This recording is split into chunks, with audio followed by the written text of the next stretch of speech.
E o presidente Jair Bolsonaro afirmou que o Supremo Tribunal Federal interfere, como disse ele, em tudo, sem exceção, inclusive quando quer nomear uma pessoa para um cargo comissionado.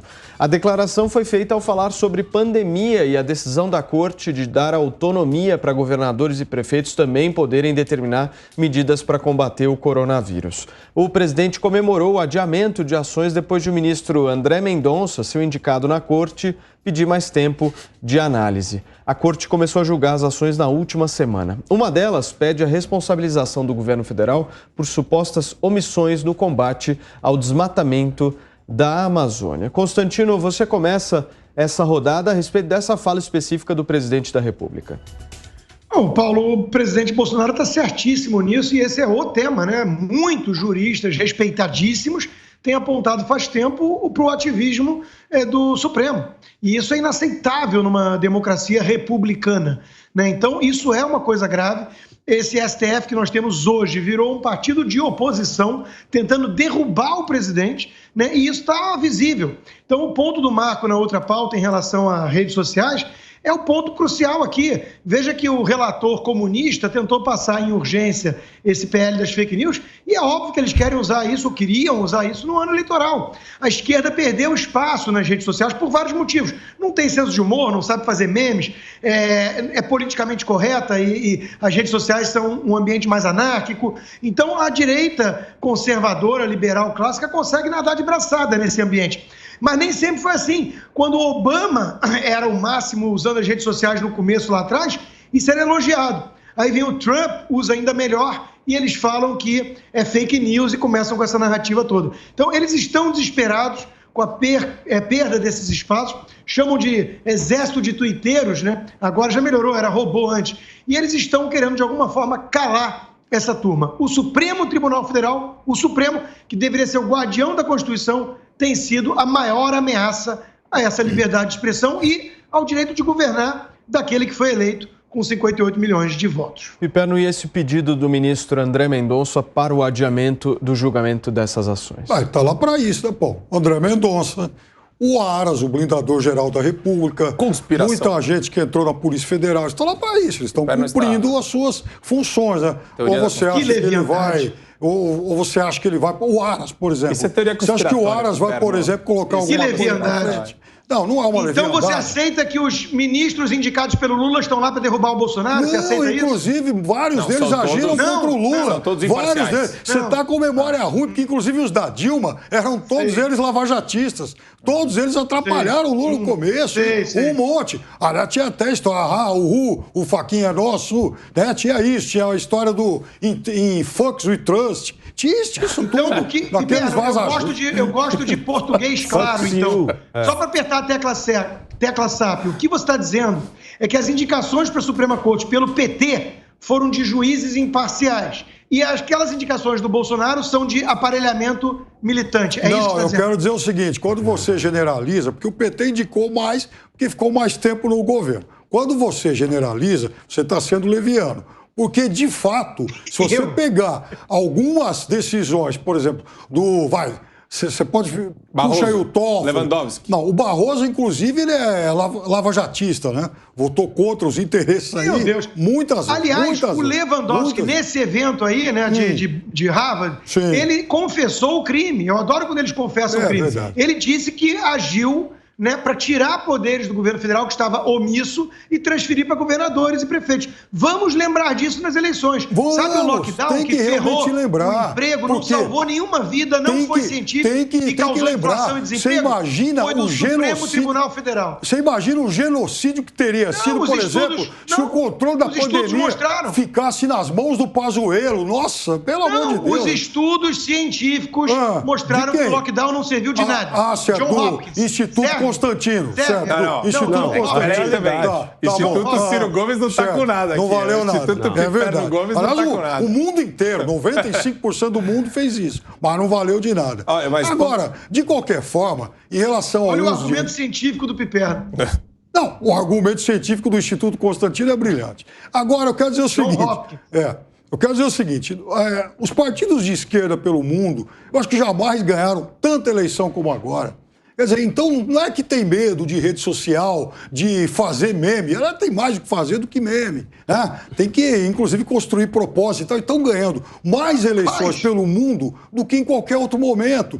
Tem sido muito difícil, aqui no Ocidente principalmente, a direita ganhar alguma eleição importante. Aliás, essas últimas aqui no continente americano e na Europa mostram isso. Então não há essa preocupação. O Biden é o presidente mais popular da história americana. Mas ele ganhou. Nisso. Então, Constantino, no voto popular, os democratas foram mais votados em 7 das últimas 8. 7 das 8. Só a segunda do Bush. Quer dizer, então, não tem problema em lidar com o eleitor, em oferecer propósito para o eleitor. Muito bem. Fala, Marco. Não, é que o Piperno, ele cria uma espécie de leitura da realidade e ele faz alguns cortes que são, de novo, né, aquela história do esquerdista que ele vai contar uma mentira falando várias verdades. Então ele faz alguns recortes numéricos ali que se ajustam a uma narrativa falsa e ele promove ela. E assim... eu sinceramente, Paulo, eu vejo essa situação que a gente está enfrentando hoje de ativismo judicial. Não é, e aqui a gente está realmente falando de, olha, não é questão de esquerda ou direita.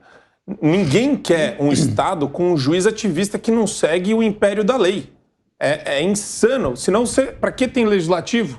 Para que tem executivo? Se o magistrado decide por todos, se ele faz tudo o que vier na cabeça dele, sem nenhum tipo de apreço para a letra da Constituição ou para a letra da lei. Então, quer dizer, a gente retrocede ao primeiro ano de faculdade de qualquer tipo de ciências humanas e se questiona, falando, poxa vida, qual é o papel do Estado, então? Se você tem um cara que decide que a Dilma não vai ter os direitos políticos dela suspensos, que decide entrar em política pública do Executivo, e assim vai. Não tem limite para isso. Então, infelizmente, eu fico triste de ouvir o Piperno defendendo magistrados militantes, e você vê a militância deles no discurso, porque a única ferramenta que eles têm para motivar a decisão é a escrita. E as entrevistas ridículas que eles dão aí para TV Justiça e TV Globo e, enfim, essas rodas aí vivas que não sei nem como existe ainda um Roda Viva da vida. Nossa, mas tá com saudade do AI-5, Marco?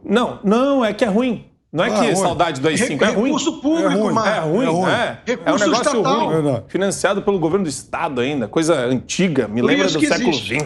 O que tá indo bem é a TV Brasil, né? O Nefasto vai lá, usa o estúdio para fazer live. Isso tá uma maravilha. Inclusive campeã de audiência. Nossa, meu Muito bem, vamos voltar para a nossa discussão. Vamos chamar aqui, vamos bancar aqui o magistrado do diabo para lembrar um detalhe. Por que a juristocracia deita e rola no Brasil?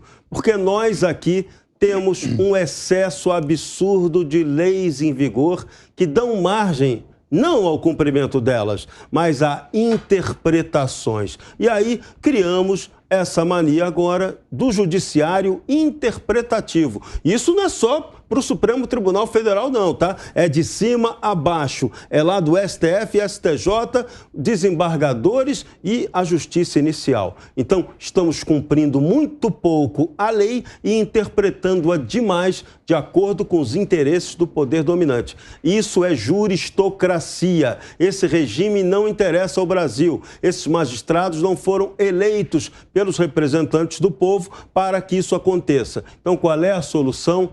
Vote melhor esse ano. Os deputados, a nova legislatura tem que mudar, tem que haver um enxugamento legal no Brasil ou esse país vai se tornar inviável, porque a juristocracia está dominando-o completamente. Bolsonaro tem toda a razão quando ele reclama que o Supremo Tribunal Federal lhe tirou na mão grande o direito de gerir a pandemia. Se ele fosse gerir bem ou mal, era outra questão. Ele não teve o direito de gerir, mas, curiosamente, na narrativa, levou a culpa pelo que não funcionou. Muito bem, são 5 horas e 48 minutos.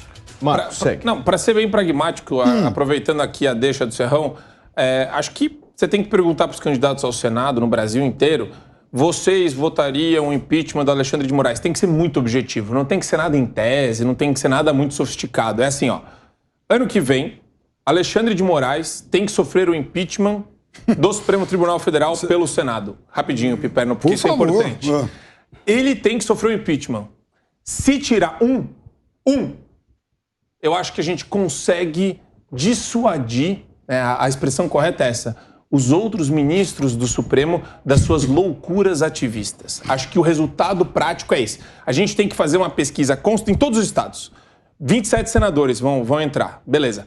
Quem aqui desses 27 vai ajudar a tirar o Alexandre de Moraes do Supremo? Nada contra Alexandre, nada pessoal com você. Mas é que você errou tanto, você é o que tem mais erros acumulados aí, em termos de arbítrio, ativismo, etc.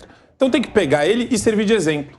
O Piper não deve concordar comigo, Efeito pedagógico. Efeito pedagógico. Não. Eu queria, inclusive, também que o eleitor tirasse, por exemplo, do presidente da Câmara a prerrogativa, né, de ser ele o cara que pode colocar processo de impeachment de presidente da República para andar. Uma coisa monocrática. Isso não pode mais acontecer.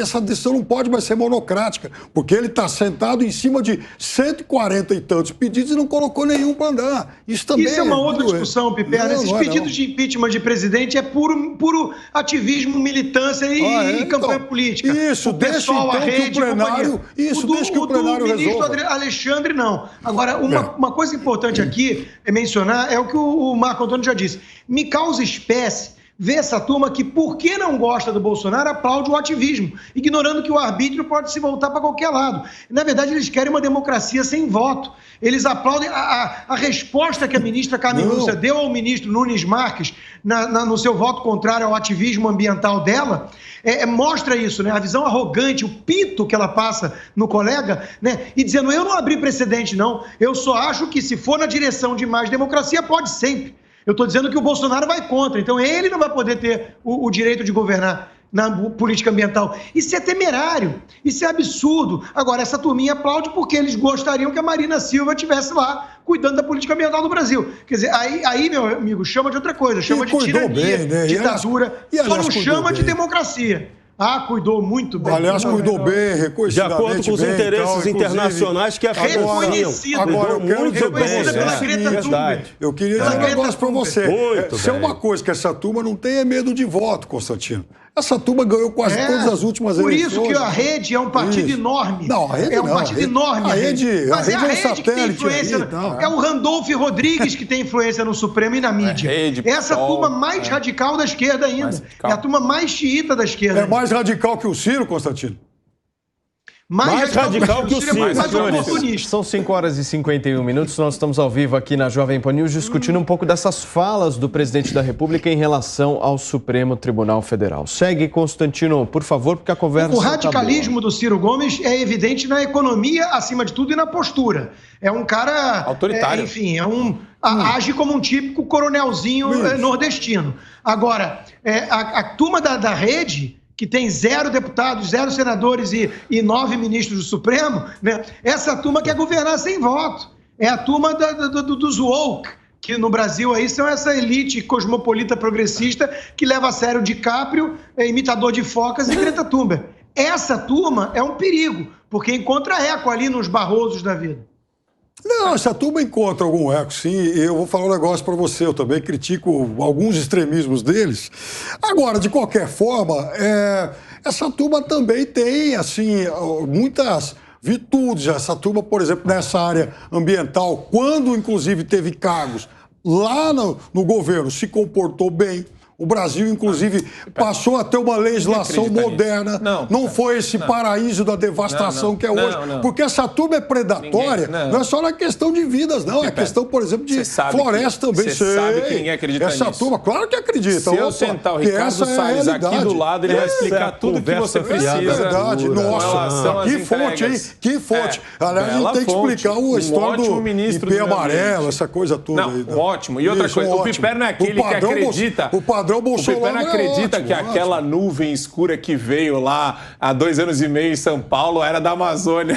Vocês devem estar acreditando que é nuvem de gafanhoto, as 7 pragas, né? Ele os excessos aí, os excessos comportamentais. Não, assim, 30 segundos. O que incomoda desse pessoal da extrema esquerda radical, né, predatória, é a quantidade de demagogia, de informações e premissas falsas que eles se baseiam. E o que incomoda mais de tudo, né, é isso daí ser colocado dentro do Supremo Tribunal Federal e acabar com o que é o ambiente democrático brasileiro. Se tem alguém que ameaça a democracia hoje, em termos de valores, é o Supremo Tribunal Federal. Isso daí é É matemático, eu não preciso nem explicar, é só mostrar o cenário atual. Quer dizer, que o Supremo substitui a extrema-direita como a maior ameaça. O Supremo substitui o Legislativo, que é a democracia, a representação democrática. Isso ocorre com a conivência e complacência da classe política. Isso é que é grave. Sim, genuflexão dos políticos. Isso é que é grave.